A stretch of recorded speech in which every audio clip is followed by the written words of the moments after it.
Hello, I'm Michael Orwig, and with me today is Monica Lewis. Monica is an astrologer. You work primarily Western astrology, but you Yes. incorporate Sabian symbols, archetypes from Carl Jung, Yes, and we've been friends for give or take 20 years now. over 20 years. Yes, long time. Long time. We were younger then. Yes, we were. We're going to have fun talking today about change and the enormous cosmic global changes that are in the mix with the astrology, but also bringing it back down to a personal level. And you are easily one of the smartest people I know. You are ridiculous flatter. with your history level. You're darn near a photographic memory on connecting the dots in history and all of that. And thank you for being here. Well, thank you for having me, and you're flattering me immensely. Now I have something to live up to. Yes. So we're going to start today with where we're at right now. Yes, we will start with where we are at now. And where we are now is we are in the Cancer moon cycle for the year 2019. And we had a new moon in Cancer on July 2nd, which was a solar eclipse. And solar eclipses mean it's a new moon, but it's a laser exact new moon. The sun and moon are lined up really precisely near 180 degrees, directly opposite. So a solar eclipse new moon, sorry, I made that backwards. It was a solar eclipse new moon is the sun and moon conjunct in a new moon, and they're just spot on, like totally conjoined. And what it does is it creates a powerfully intense new moon. And that Cancer new moon was the beginning of the lunar cycle for the month of July, on July 2nd. It also happened to be the new moon prior to the U.S. 4th of July birthday of 243 years. So this particular solar eclipse new moon has a powerful impact on the U.S. charts. Even though we officially say that the U.S. was founded on July 4th, 1776, there is evidence that has not been totally proven or disproven that they actually signed it on July 2nd. So if that is true, which it may be, I don't know, then this Cancer new moon, solar eclipse new moon on July 2nd is even more powerful than I'm going to say it is, because it's really saying that the country is back to its roots and it's starting a new cycle, sort of going back to square one and starting a new cycle. And I bring this up because this Cancer new moon of 2019 was very fascinating. I don't have a lot of planets in Cancer, so I don't feel the water energy or the emotional energy that Cancer is connected to. But I did on July 2nd. Cancer is the energy of family, your roots, your ancestors, your descendants, whether or not your family loves you or not, in what state of affairs your family matrix or constellation is. And it all came up on this new moon in Cancer, solar eclipse. I had a number of clients who called me and said, I just can't take it anymore with the family. I'm done with the family. I've had all sorts of issues that came to a head, and all this stuff around the family is right here in my face. Everything that ever happened to me as a member of a certain given family is all up in my face. And I'm feeling it, and I just want to cry. And I feel waterlogged with it. And what about the politicians? You mentioned off camera how that was affecting, Trump, who can, as you said, one of these days, one of the adults in charge will come actually, but he's acting like a 5-year-old again. But also not just him, you had congresswomen also acting like 5-year-olds. We had a huge, on the new moon solar eclipse in Cancer on July 2nd, we had a huge activation of the astral body or the emotional body of every human being on this planet. And so this new moon cycle is a deep challenge to how emotionally mature we all are, or we're not emotionally mature. It's going to hit every emotional wound that we got from childhood, every emotional wound we got from just being part of a given family. Because there's always cuts and scrapes and benefits. And it all came up. And so what I noticed on this new moon solar eclipse is it's all here. I really felt my own astral body, and I felt that for humanity. And of course it affected everyone. National leaders, everybody, whether they were, homeless people sleeping on the street in the corner of some part of the world, from the most disempowered, insignificant people in the sense of socially powerful, to the most famous and public and powerful. Everybody's astral body got jolted with everything that came up literally from the roots of their own being. And so people may not be, for example, to go to so the end result is everybody felt super sensitive. If anyone said anything to you, it meant they were hurting you. They're stepping on something that happened to you years ago. You may not even hear what the person really said. It just activated some unforgotten, unprocessed emotional wound. And then all you're hearing is through the haze of the wound. You're not really hearing whether they did or didn't do anything to you or not. So it's very time for people to be ultra sensitive, take everything wrong, and yet that's the negative side. The positive side is all this has come up where we can really feel everything that ever happened to us, feel everything that happened to ourselves and our ancestors and our lineage, and we're just in feelings. The good side is it's all here for clearing. It's all here for cleansing. But we have to be careful we don't drown in our feelings. And that's where the challenge really came up with this new moon and the following subsequent full moon that we had, a full moon lunar eclipse on the 16th of July, just this past week, is it was like, get objective, become aware of what is really going on versus what you think is going on. That's the challenge.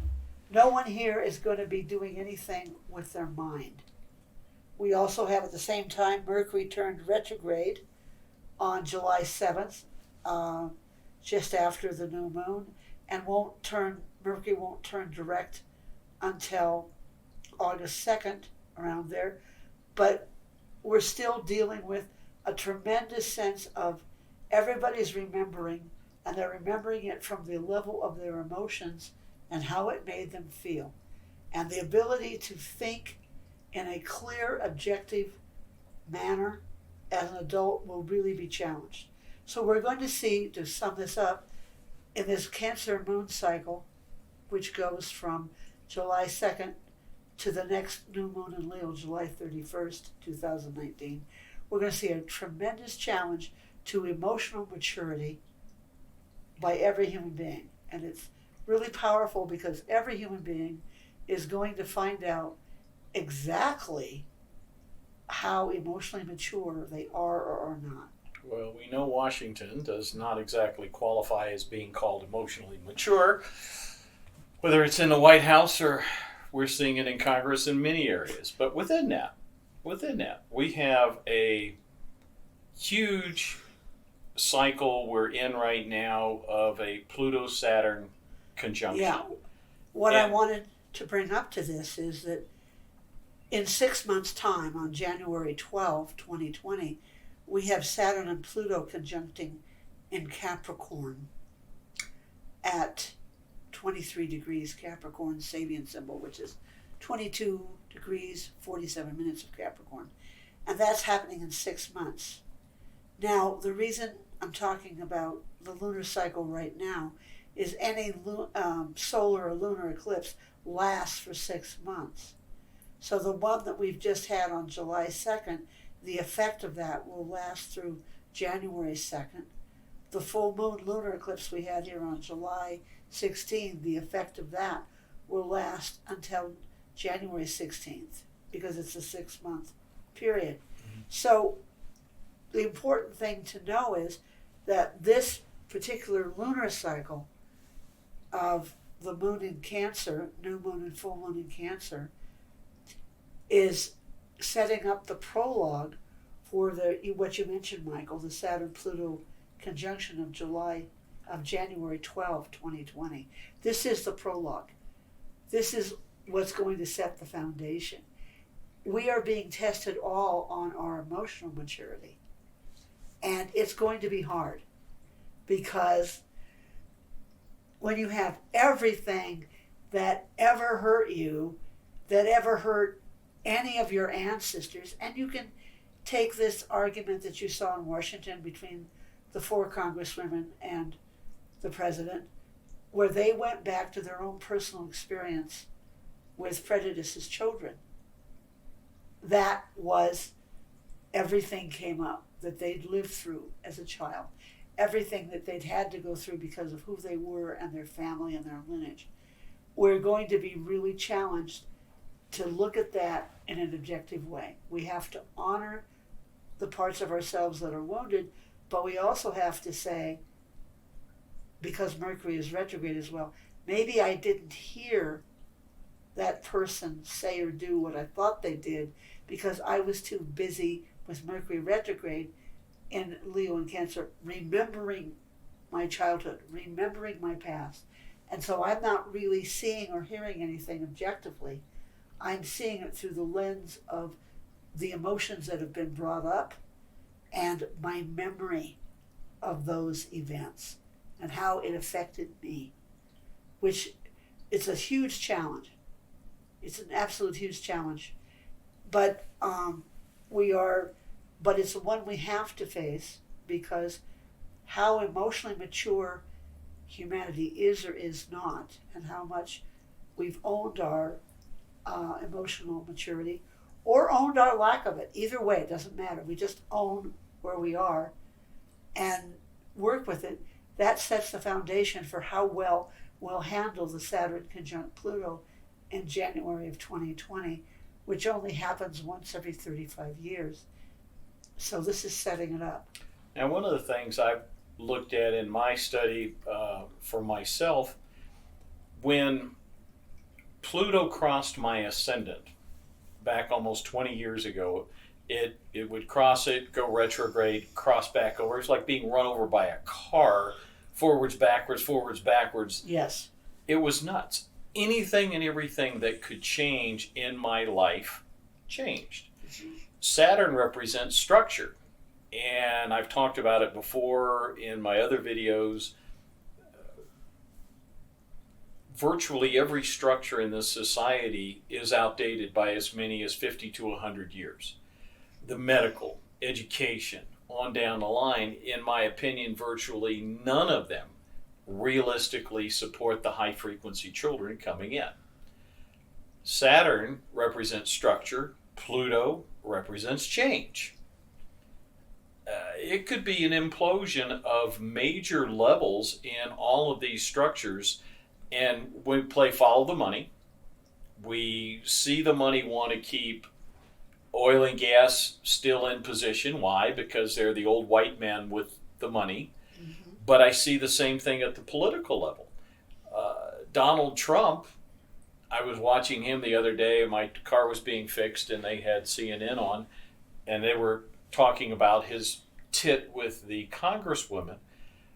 But all Donald could say was, U.S. is great. If you don't like it, leave it. Well, there's virtually nothing we've seen coming from government that has been a benefit, in my opinion, to the people out there. There are benefits for, the corporations, for their cronies, but being a benefit to all of society, no. So, to me, all of these structures are ready to go through some kind of a major collapse, and this kind of a scenario is major.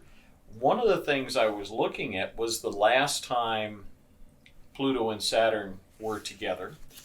They talked about two times ago was 1914, 1915, and Saturn and Pluto did a triple conjunction where they conjuncted three times, and it was the prelude to World War One, and then opened up obviously into World War Two, and it's huge. They talk in the article I read, huge structure changes over that time period, and here we're sitting at ground zero and the lead into this next one. Just a little historical tidbit. The first Battle of the Somme in World War One was July 1st and 2nd, 1916. And there were 45,000 casualties per day and 110%. Well, you understand militarily that when you have a regiment, you have 110% because the extra 10% is the reserves. They had 110% casualties in those 2 days. And so the first Battle of the Somme, which was July 1st and 2nd, 1916, was probably one of the bloodiest, horriblest battles ever fought in World War One. And I find it really telling that the new moon solar eclipse of this year, 2019, July 2nd, fell on the second day of the battle. Really? The anniversary, 103 years ago. So you're quite correct that there were powerful Pluto-Saturn conjunctions working through World War One, and the Pluto-Saturn conjunction comes up every 35 years. And so we had one in the time period you mentioned, 1915 through 16. Then we had another in 1947 and 48. It went into 48. Then we had the last in 1982. And now here we are 35 years later. We're getting ready for the next Pluto-Saturn conjunction in January 2020. And if we take a look at the Saturn-Pluto conjunction on the U.S. charts, and I have here for everyone's use, I used both U.S. charts, the traditional one at 2:21 in the afternoon of July 4th, 1776, and the Sibley chart, which is 5:10 in the afternoon of July 4th, 1776. The Sibley chart is now favored by many astrologers, but other people still like the traditional one of 2:21 in the afternoon. So I put these lunar cycle, lunar and solar eclipses on both of them just to see how they worked. And in case anyone had their favorite chart, they could work with it from there. But let me take a look at the Saturn-Pluto conjunction, which will be coming up on January 12th, 2020 at 10:22 Mountain Standard Time, which would make it 17:22 GMT. We need to look where that falls. That will fall at 22:46 degrees of Capricorn, or in Sabian symbol terms, you round it up, it would be 23 Capricorn. The Sabian symbol for 23 Capricorn is a human being receives two medals for bravery in combat, an earthly and a heavenly reward, both. A soldier bravely gets two medals for combat, an earthly one and a heavenly one. So it's a dual system. So what we're seeing is, you're quite right, when Saturn and Pluto get together, structures fall. When World War I was fought, Saturn and Pluto conjuncted, and it was the end of the German monarchy. It was the end of the Habsburgs, who had reigned for 1,000 years. The Habsburg dynasty fell. And so when it was all over, there was only one major dynasty in all of Europe, and that was the British royal family. Everybody else had been swept away. The Russian Tsars were gone, the Romanovs were gone, the Habsburgs were gone, and these were the staples of European politics since around the time of Napoleon or before. There had always been a Habsburg ever since the Holy Roman Empire was started in the year 800 AD. So the Habsburgs were Holy Roman emperors, and it's like, that's gone. The Russian Tsars, the Romanovs, who had reigned for 300 years, were gone. And all the structures and governments that dealt with those monarchies were gone, and dynasties.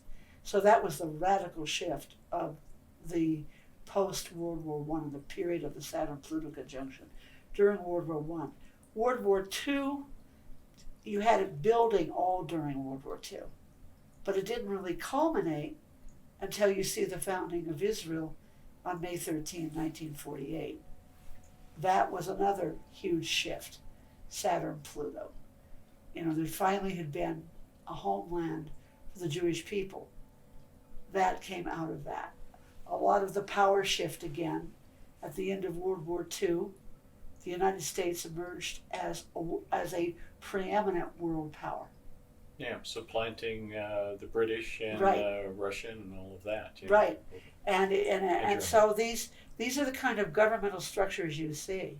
They're like the end of the world type changes. If you are used to living in a world that is based on, there'll always be a czar, or there'll always be the Habsburg royal dynasty of Austria-Hungary, and then that world just ends.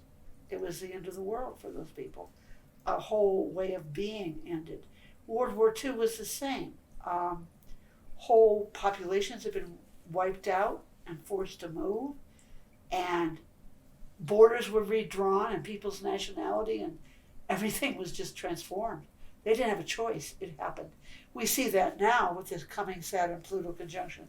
We have 70 million refugees worldwide being forced to get out of wherever they are as a country, and they're trying to get somewhere safe, wherever that may be. Now, speaking off camera, we were talking about, with all of these refugees, Yes. the good side in Cancer and the bad side in Cancer. The good Cancer, the bad Cancer that can show up. Talk a little bit about that. Well, as I mentioned to lead into this, there are roughly 70 million people who are on refugee status globally.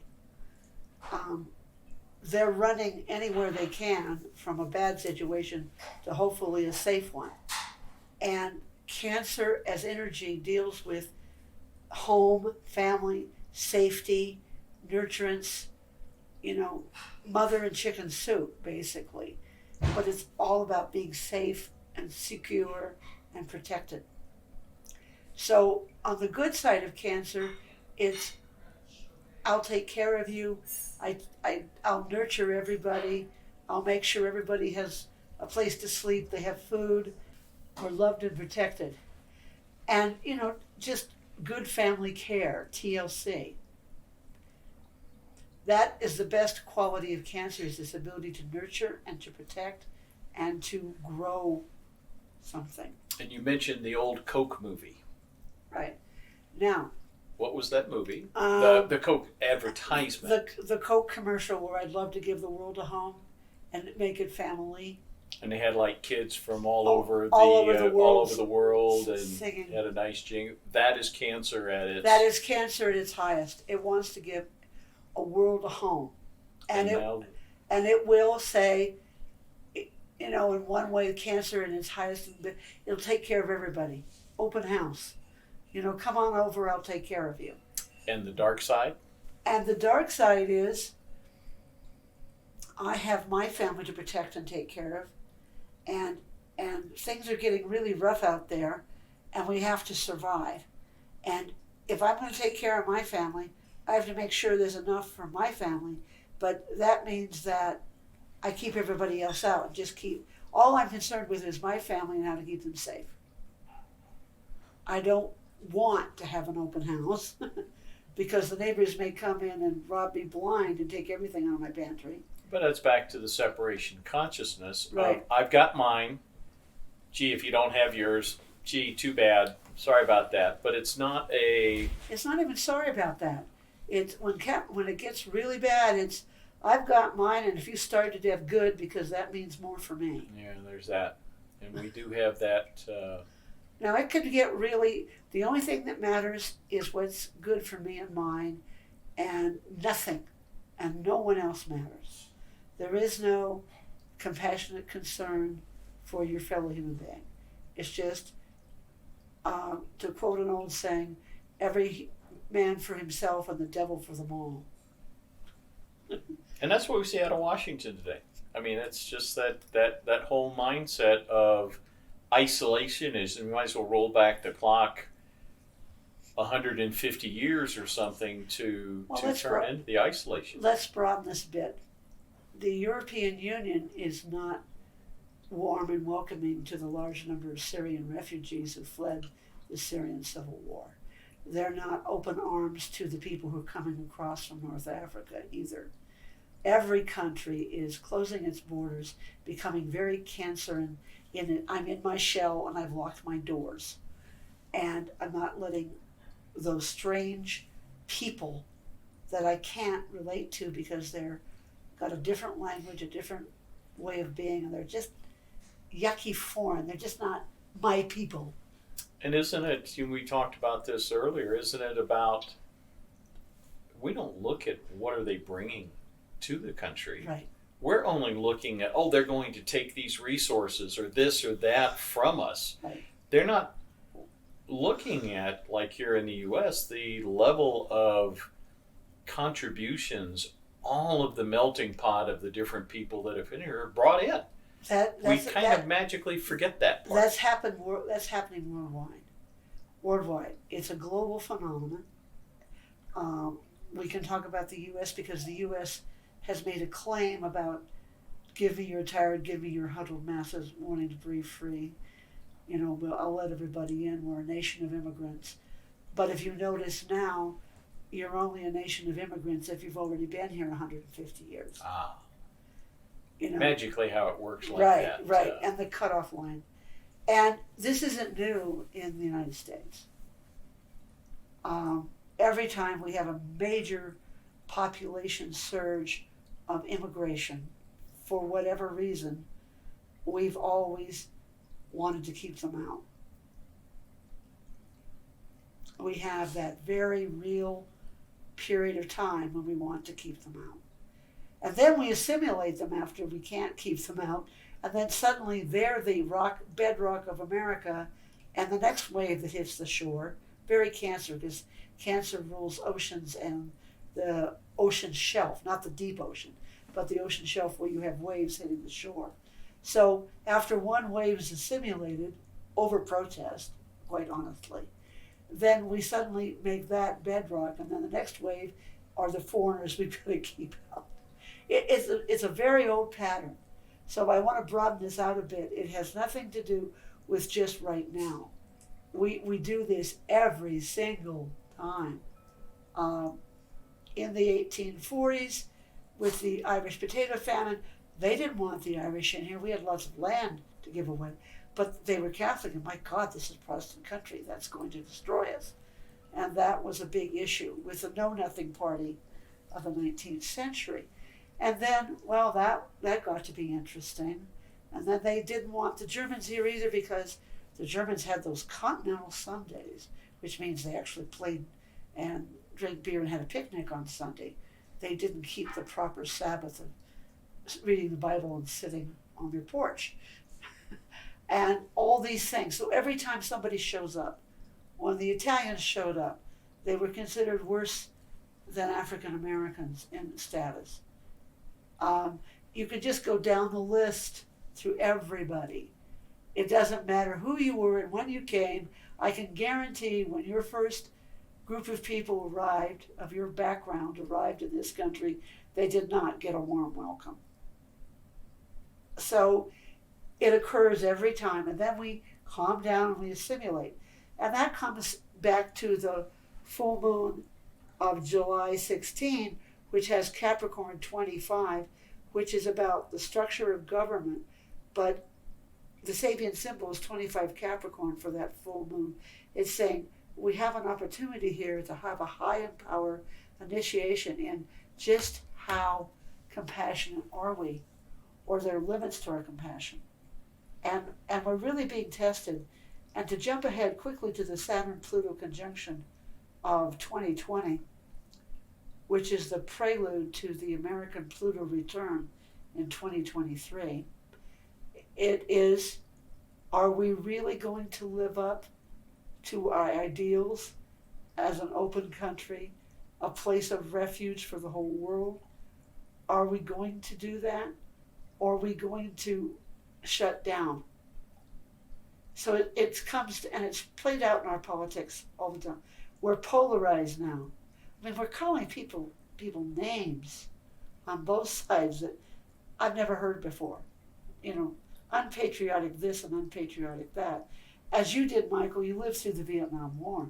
I haven't even heard it as, you know, that was one of the best huge upheavals I ever saw, personally lived through. But I didn't hear the language about who's patriotic and who's not to the degree within the political parties that you hear now. Well, all of that, for me, has come to fore with the false flag event of 9/11, the implementation of the Patriot Act, and basically the full control of our government behind the scenes of the military-industrial complex. We have a ridiculous military budget that goes to, I can't even imagine how many black ops things behind the scenes to control the populace, the secret space program, on and on and on and on. And it's all for the military-industrial complex. And if you look at the level of conditioning around it, it's enormous. And we just see all of this that's, they chose the Patriot Act, which is anything but patriotic. It's designed to take every freedom it possibly could from the populace. And everything post 9/11 was designed to say, if you're against anything the government's doing, you're not a patriot. Or what's more importantly is anything against the military-industrial complex, then you're not a patriot. And that's absolutely ridiculous line of thought. And it's not the first time we've done it. How many times have people go along with it still? We did it in 1917 when we went into World War I. Now, the United States, as you know, didn't go into World War I until April 6, 1917. But immediately, my home state of Montana passed a Sedition Act right after war was declared in 1917. And Montana had a very powerful Sedition Act. It was seditious in Montana and absolute treason if you said it's a rich man's war, meaning people are going to make money on musicians in this war. People were sent to the state penitentiary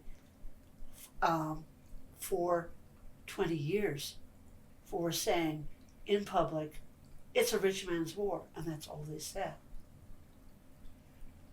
Their families were hounded out of town. Their houses were burned. And this goes on. It's a part of Montana history, but here's the important piece. The U.S. Congress loved the Montana State Legislature version of the Sedition Act. They loved it so much they copied it and made it national. And so you had people in Chicago, which had a large German population and had ever since the post-Civil War period of the late 1860s and 70s. A man leaned over the fence and spoke German to his neighbor to wish him good morning. He was hanged by a street mob as a spy that afternoon. These all happened through 1917. That apology for the mess that happened in Montana in 1917 wasn't undone by the governor until a law school project at the University of Montana dug up all the old cases and brought them before the governor, and they all got a universal pardon. And we have one going on right now Right. with Google, Facebook, and all of these. If you say something and use the reference of false flag, vaccines, any and all of these, oh my goodness, because they support 5G, they support GMO, they support vaccines on all big pharma and all of that. Gee, magically now they're finding new ways to attack freedom of speech. Once again, the exact same cycle. It's coming back around. We talked about Saturn Pluto conjuncting during World War One, and that was the consequence of it. I just said to you in the state legislature, you could be German-speaking citizens in Montana were made to kiss the flag, and if they didn't kiss the flag, they were arrested or lynched. I know because they did that to my grandfather, and I know because the house where I grew up and lived, they nearly burned it down because it was owned by a German-speaking family. And you could be put in jail if you didn't kiss the flag if they tried to make you. Germans were bad, but the internment camps that they did with the Japanese in World War II, that was right. Really bad. And what I wanted to bring up about that, the important point, is World War I was a Saturn-Pluto conjunction time. That's right. And so what you're seeing in the most ugly, negative, is the work of Saturn-Pluto. Saturn is boundaries. Pluto is absolute power. And when you put it together, it means I'm going to build a boundary and I'm going to be all powerful within that boundary. And anything that, even for an instant, doesn't agree with me is evil. Well, you're talking Trump. Saturn represents government. Right. And that's exactly the way Trump acts, is if you don't agree with me, leave please. Because, of course, I'm right. And what we're forgetting is the other side that the four congresswomen brought up was very rightly the right of discourse, the right to disagree, the right to violently disagree, and all these different things, which were part of the democratic process. So we have a real contrast between that. So I'm just bringing up these Saturn-Pluto issues. Every 35 years they will come up again. This issue of absolute dictatorial control in the worst way, or will we implode and restructure in a way that brings up all this? This is the real powerful thing. With your history knowledge, accessing the encyclopedia that you are, if you went all the way back through Roman times and everything, has this implosion ever been done peacefully that you know of, or has it always required some level of violence within that? I'm assuming it was violent at some point in time. I'm just asking, do you have any? I don't know. I haven't researched it thoroughly enough to answer your question, but I do know if you put Saturn and Pluto together, there's probably going to be, Pluto is ruthlessness, and there's going to be a combination of ruthless and might makes right, which if the order you don't like hasn't given, the worst, I've never seen it not work in some annihilating way. Because when you go back, just using the example of the Battle of the Somme, the first one, on July 1st and 2nd, 1916, so many young men were killed in that battle that it utterly not only spelled the death of empires for the various European powers, it did a much more pragmatic thing, which comes up, this is all Capricorn, Saturn, Pluto. It made it impossible for a whole generation of young women to ever get married. Because there were so many young men killed. Oh, generation. The generation was wiped out. And as one man who had lived in England. He had a daughter. He didn't have any sons. And it was after World War I, about 1921 or so. And he turned to his daughter and said, why don't you go out and play tennis with some of your friends? You know, you're just sitting around the house. He was a well-to-do man. Mm-hmm. He had an estate, so we could talk about their local tennis court being used. And she said, Father, I would, but they're all dead. And everybody knew. So you had a phenomena in the 1920s, which was beginning, picking up the women's liberation movement here, Saturn, Pluto, that went out during the war. Because one of the reasons that we got the amendment to the U.S. Constitution for women's rights in 1919 and 20 was because they said, if you can send people to war, why can't we vote? And they brought up, this difference and the whole thing around the war. And what it was too, that all these young women had nowhere to go because there's no one left alive to marry. So you have all these single women in the 20s who suddenly became secretaries, because up until that time, secretarial work was a male occupation. Working as a bank teller was a male occupation. So you have all these young women who will never have anyone to marry. They got to do something with the rest of their lives. They're 19 to 26 too. So they went out and got a job because they would never marry, they would never have children. So what are they going to do now? And they picked up this suffragette energy that was already building for the last decade. And they went out and said, we got to do something with our lives. Plus, there was no young men to hire as secretaries anymore. No young men to have as typists, they were dead. So they let the women do it. And that started a whole change of women having careers. It started there. But it started from a huge annihilation. A huge, huge annihilation. This Saturn-Pluto conjunction was in Cancer. So it was destruction of the family. So there were so many, it was very common when these women who were, they called them the war widows or war fiancés of World War I, especially the young women who had been fiancés, they all demanded, and it happened quite frequently, that they were buried in their wedding dress so they could marry their fiancé in heaven. Really? They could be 80 years old, and they had it stipulated that they would be buried in their wedding dress, dressed as a bride, carrying the flowers they would have held if they never got married. 60 years from before or whatever. Right. Yeah. But they will, in death, join their fiancé and be married in the sight of God. Interesting. And that was not uncommon. It was exceedingly common.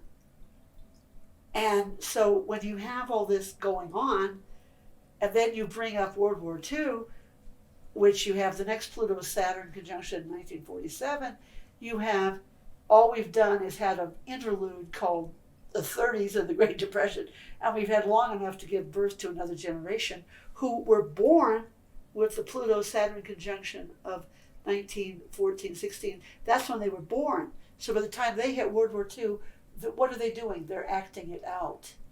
Mm. They're acting it out because it's in their natal chart as a natal conjunction. So what I'm going to just do an aside here is, what are the children who are going to be like who are born right now through 2020, through 2021? Because they're carrying, you talk about revolution or a change in society. It's that generation that's not yet born that's going to carry it. Be interesting to see. Because you've got to remember the people who fought in World War II were born around 1914 to 1920.